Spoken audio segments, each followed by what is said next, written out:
الصبح بدا من طلعته. میں جب پاک پتن شریف جاتا ہوں یا کسی مزار پر میں کھڑا ہوتا ہوں تو وہ جو حالات پڑے ہوتے ہیں نا ان بزرگوں کے وہ سامنے آتے ہیں کہ یہاں خواجہ نظام الدین محبوب الہی تشریف لائے. لیکن اگر کوئی بندہ سوچے تو ہو سکتا ہے کہ اس کا کلیجہ پھٹنے کو آئے جب خواجہ نظام الدین صاحب کہتے ہیں کہ جو باب جنت ہے نا بابا فرید صاحب کا، کہتے ہیں ایسی باب جنت نہیں. فرماتے ہیں جب بابا صاحب کا وصال ہوا تو بابا صاحب وہیں لیٹے ہوئے تھے جہاں آج ان کی مزار ہے، اور ان کے سرانے بالکل جس جگہ کو لوگ باب جنت کہتے ہیں وہاں میں نے رسول پاک کو کھڑے ہوئے دیکھا ہے.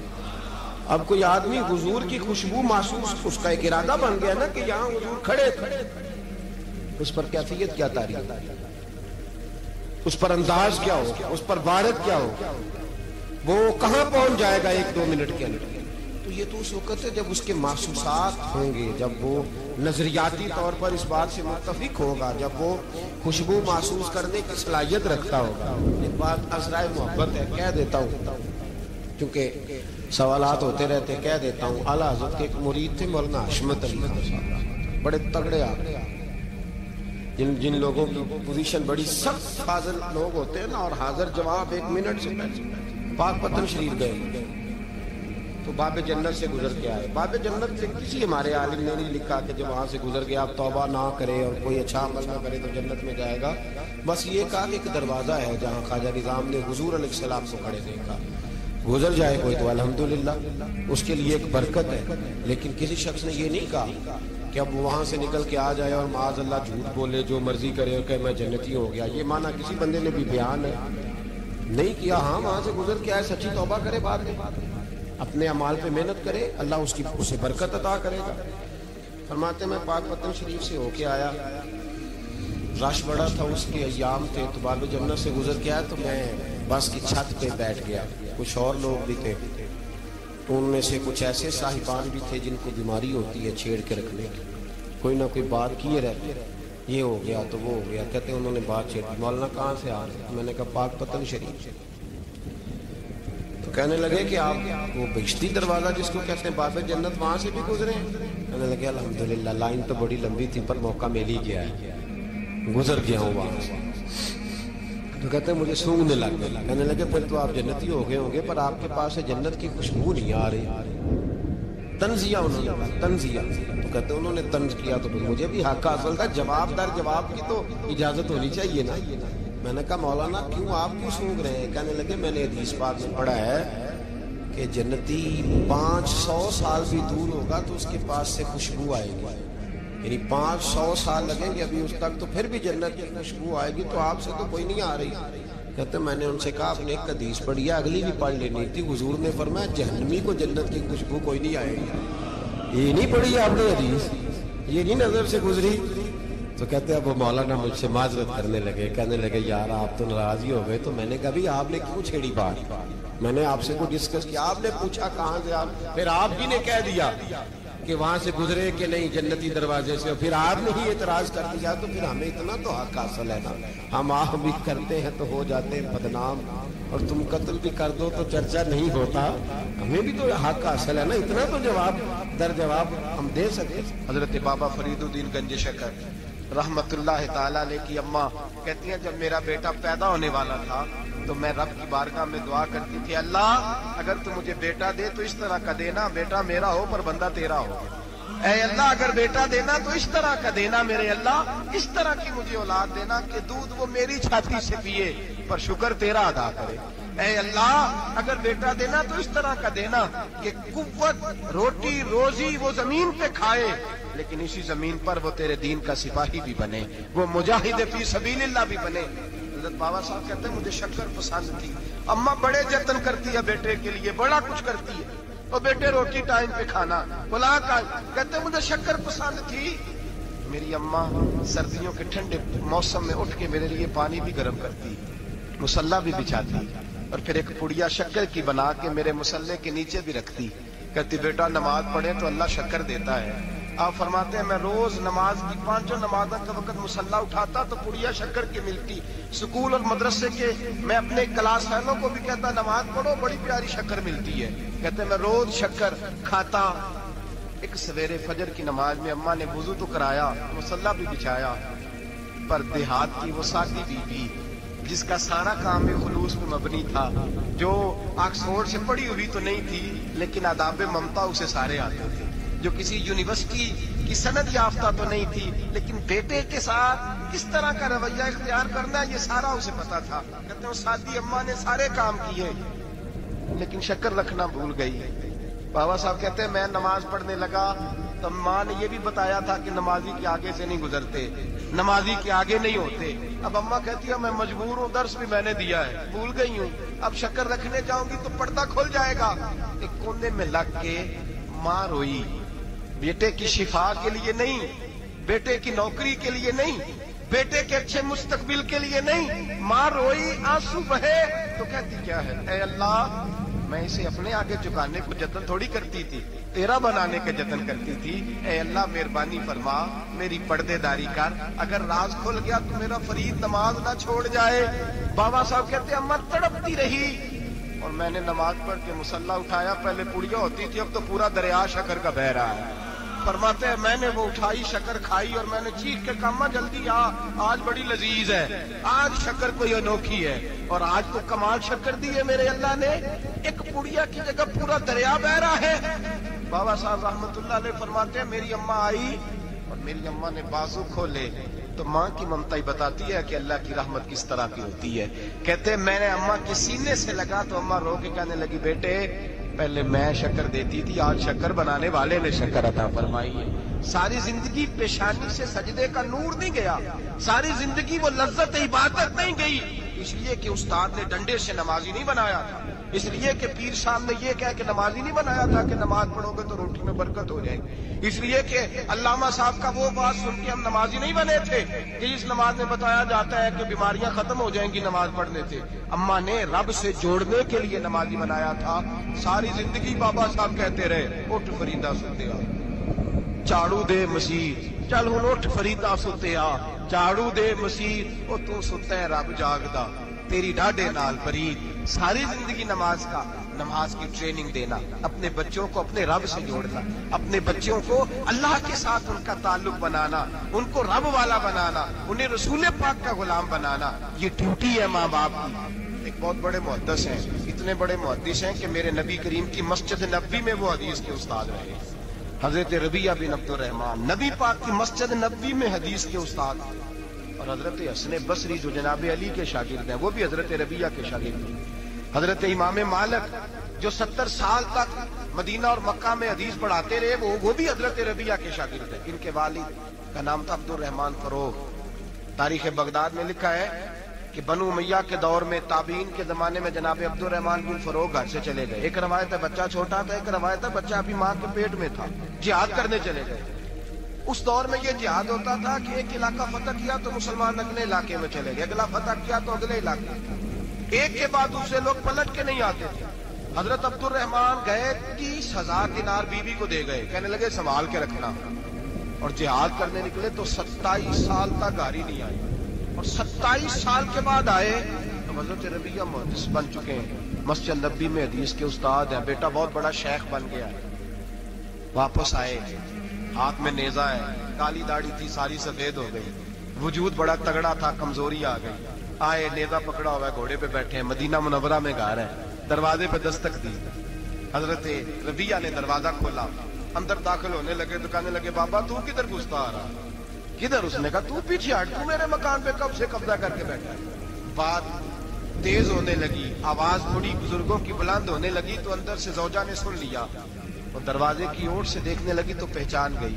کہنے لگی ربیعہ پیچھے ہٹ جا, یہ کوئی غیر نہیں ہے, تیرے والد گرامی ہے, یہ تیرے والد ہیں. اندر آئے, باپ بیٹا ملے, عصر کی نماز کا وقت ہو گیا, بڑا روئے. 27 سال کے بعد باپ لوٹا, 27 سال کے بعد بڑے روئے. نماز کا وقت ہوا تو حضرت ربیعہ جلدی سے وضو کیا, مسجد نبوی شریف چلے گئے. جناب عبد الرحمن فروغ نے ابھی کھانا وانا کھانا تھا, کھانا کھانے بیٹھے تو حکم دیکھے شوہر کیا کرتا ہے. یہ نہیں پوچھا کہ 27 سال حال کیا رہا, پوچھنے لگے میں تجھے 30,000 دینار دے گیا تھا، وہ کدھر ہے؟ تو زوجہ کہنے لگی کھانا کھا لو، اصل کی نماز پڑھ کے آؤ، پھر بتاتی ہوں پیسے کہاں ہیں، آپ کی رقم بڑی اچھی جگہ پہ محفوظ ہے۔ کہتے ہیں میں نماز پڑھنے مسجد گیا، اصل کی نماز کے بعد میرے نبی پاک کے منبر پر ایک نوجوان بیٹھا ہے۔ گھر میں تو ان کا انداز ٹوپی پہننے کا تھا نا، سادے عام لباس میں، مسجد نبی میں جبہ پہنا ہے، سر پہ امامہ ہے، خوبصورت لب و لہجے میں رسول اللہ کے منبر پر بیٹھ کر، نبی پاک کے منبر پر بیٹھ کر، پتہ نہیں آپ کو اس بات کی لذت نصیب ہو رہی ہے کہ نہیں، عام جگہ نہیں، نبی پاک کے حضور کے منبر پر بیٹھ کر نبی پاک کی حدیثیں سنا رہے ہیں، اتنا بڑا مقدر۔ کہتے ہیں حضرت امام مالک جیسے لوگ، خواجہ حسن بصری جیسے لوگ کاغذ قلم لے کے حدیثوں کی سماعت کر رہے ہیں، ان سے درس لے رہے ہیں۔ جناب عبد الرحمان کہتے ہیں میری نظر اٹھی، کچھ بوڑھا ہو گیا تھا، کچھ اس وقت وہ ٹوپی میں سادے لباس میں تھے، پہچان نہ پایا۔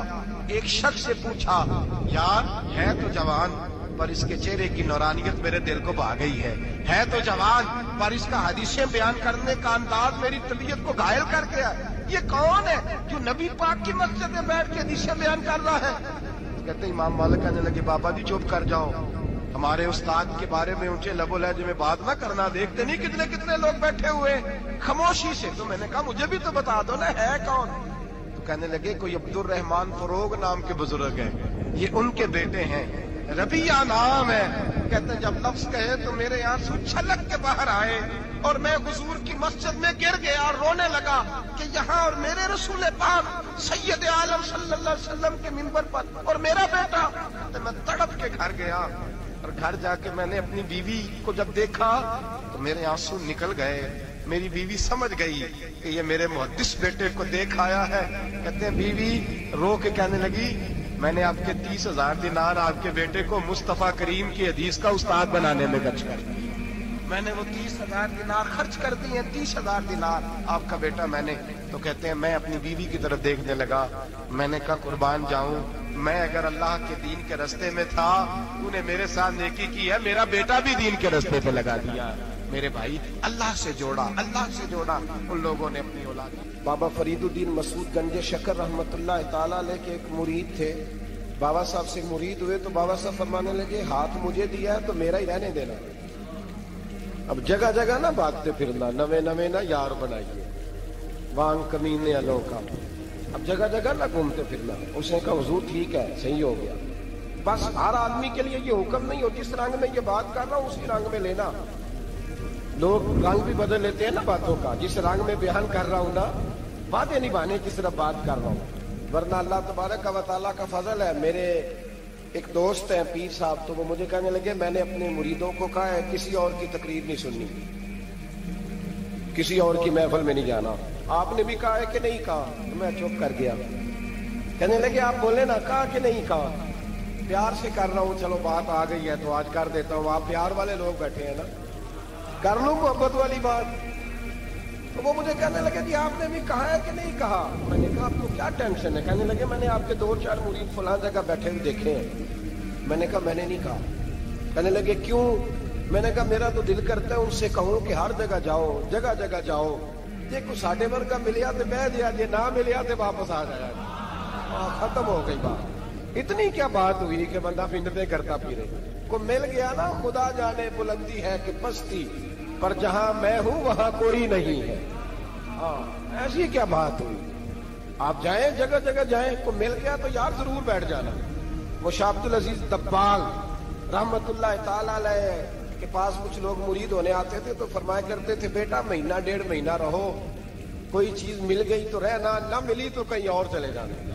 آپ کو باندھ کے تھوڑا رکھنا ہے، اگر کسی کو کہیں اور سے خیر ملتی ہے تو ہمیں کیا اعتراض ہے؟ سمجھ آ رہی ہے میری بات کی؟ لیکن ایک بات ہے، وہ میرا دل کرتا ہے کر دوں، چلو پیار کی بات شروع ہو گئی ہے نا۔ کچھ بندے ایسے ہوتے ہیں جن کی ذمہ داری ہوتی ہے کہ بھئی تو نے نہیں کہیں اور جانا، ختم ہو گئی بات، تو ادھر ہی رہے۔ اس طرح کر کے نا اس پہلو میں بابا فرید صاحب نے کہا تھا اس مرید سے کہ ہاتھ مجھے دیا ہے تو اب جگہ جگہ نہ دیتے پھرنا۔ اس نے کہا حضور ختم ہو گئی بات، طے جو ہو گئی، بلے شاہ ادیو جانے، سانو اپنی توڑ نبھا لیں دے۔ کہا کہ کسی اب جگہ جگہ نہ دیتے پھرنا۔ تو وہ آدمی دریا کے کنارے کنارے چل رہا تھا،